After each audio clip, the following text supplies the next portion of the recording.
ഈ പശ്ചിമേഷ്യയിലെ സംഘർഷം നമ്മളെ വല്ലാണ്ട് അലട്ടുക. അത് ആൾക്കാർ വിചാരിച്ചു ഏതെങ്കിലും ഒരു നാട്ടിൽ എന്തെങ്കിലും നടന്നാൽ നമുക്കെന്താണ്. ഇപ്പോൾ കേരളത്തിനെയാണ് നന്നായി അത് ബാധിച്ചു തുടങ്ങിയത്. എന്ന് വെച്ചാൽ വീട്ടിനകത്തേക്ക് യുദ്ധം വന്ന് കയറി കഴിഞ്ഞു. ഗ്യാസിന് വില കൂടി, ഇനി നിത്യോപയോഗ സാധനങ്ങൾക്ക് വില കൂടും, പല പല പ്രശ്നങ്ങളുണ്ട്. മാത്രമല്ല ഇതിനകത്ത് ഏറ്റവും അപകടം പിടിച്ച കാര്യം 40 ലക്ഷത്തോളം ആൾക്കാർ ഗൾഫ് നാട്ടിലുണ്ട് കേരളത്തിൽ നിന്ന്. നാളെ എന്തെങ്കിലും സംഭവിച്ച് ഇവരിൽ കുറച്ച് ആൾക്കാരെ മടങ്ങി വരേണ്ട അവസ്ഥ. കോവിഡ് കാലത്ത് 2 ലക്ഷം വന്നപ്പോൾ തന്നെ നമ്മൾ ശ്വാസം മുട്ടി. അപ്പോൾ ഒരു കുറേ ആളുകൾ വരാനുള്ള ഒരു സാഹചര്യം ഉണ്ടായാൽ അതിനെക്കുറിച്ചൊക്കെ നിങ്ങൾക്കൊരു കാഴ്ചപ്പാടുണ്ട്? നമുക്ക് കാഴ്ചപ്പാടുണ്ട്. പക്ഷേ കാഴ്ചപ്പാട് ഉണ്ടാകേണ്ട, കോവിഡിന്റെ ഒരു ദുരന്തം കണ്ടവരാണ് അവർ, ഇപ്പോഴത്തെ ഗവൺമെന്റ്. എന്ത് പ്ലാനിങ്ങാണ് ഉണ്ടായിരുന്നത്? അന്നത്തെ അത് നടന്നുപോയി. ഇത്തരം സന്ദർഭങ്ങൾ വന്നാൽ നേരിടാൻ ഇപ്പൊ ഈ പശ്ചിമേഷ്യൻ യുദ്ധം തന്നെ, വെസ്റ്റേൺ ക്രൈസിസ് വന്നപ്പോൾ നമ്മൾ മനസ്സിലാക്കേണ്ടത് ഇന്ത്യ ഗവൺമെന്റിന്റെ ഫോറിൻ പോളിസി അതിനകത്തൊരു പ്രധാനപ്പെട്ട ഘടകമാണ്. ഒരു രാജ്യത്തിന്റെ രാഷ്ട്രത്തലവനെ എന്തോ കാരണമായിക്കോട്ടെ ഇസ്രയേല് അമേരിക്കയുമായി ചേർന്നിട്ട് പിടിച്ചോണ്ട് പോയി കൊല്ലുമായിരുന്നു. ഒരു രാജ്യത്തിന്റെ രാഷ്ട്രത്തലവനെയാണ് കൊല്ലുന്നത്. അവരുടെ ആത്മീയ നേതാവാണ്, അതിനപ്പുറത്തായ അദ്ദേഹം രാഷ്ട്രത്തലവനാണ്. അയാളെ സത്യത്തിൽ യുദ്ധങ്ങൾക്കും ഒരു നീതിയുണ്ടല്ലോ, യുദ്ധനീതിയുണ്ടല്ലോ.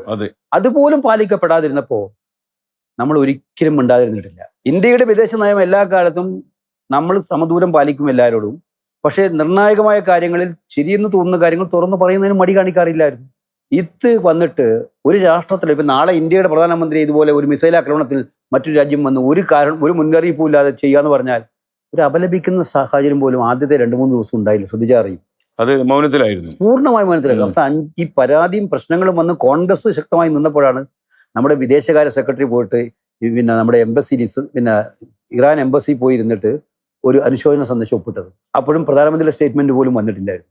പിന്നീട് പ്രഷർ വന്നിട്ടാണ് വേറെ രീതിയിൽ ട്വിസ്റ്റ് ചെയ്ത് ആ സ്റ്റേറ്റ്മെന്റ് അത് പറയും. അപ്പൊ എന്താണ് അതിന്റെ അർത്ഥം? നമ്മൾ കക്ഷി ചേരുകയല്ലേ? ഇത്രയും ബ്രൂട്ടലായിട്ടുള്ള ഒരു ആക്രമണം ഒരു രാജ്യത്തിന് നേരെ നടന്നിട്ട് ഇറാനെ നമ്മൾ പൂർണ്ണമായി ന്യായീകരിക്കുന്നില്ല. അവർ തെറ്റ് ചെയ്യുന്നുണ്ടെങ്കിൽ അവരെ കുറിച്ച് പറയണം. പക്ഷെ ഇവിടെ നടന്ന ഇൻസ്റ്റൻസ് ഒരു മുന്നറിയിപ്പും ഇല്ലാതെ ഇസ്രയേൽ പെട്ടെന്ന് ആക്രമണം അഴിച്ചുവിടുന്നു, അയാൾ കൊല്ലപ്പെടുന്നു. ഒരു പ്രതികരണം പോലും ഇന്ത്യക്ക് ഉണ്ടാവുന്നില്ല. അവിടെ ഇന്ത്യയുടെ പക്ഷപാതിത്വമായി മാറി, നിഷ്പക്ഷത പക്ഷപാതിത്വമായിട്ട് മാറിയപ്പോൾ അങ്ങനെ ഉണ്ടാവാറില്ല ഇന്ത്യക്ക്. ഹോർമിസ് കടലൊടുക്കിലൂടെയല്ലേ ഇതെല്ലാം വരുന്നത്. നമുക്ക് ഇന്ത്യ ചിന്തിക്കണ്ടല്ലേ? ഇന്ത്യ ഏറ്റവും കൂടുതൽ ഡിപ്പെൻഡ് ചെയ്യുന്ന രാജ്യങ്ങളിൽ ഒന്നല്ലേ?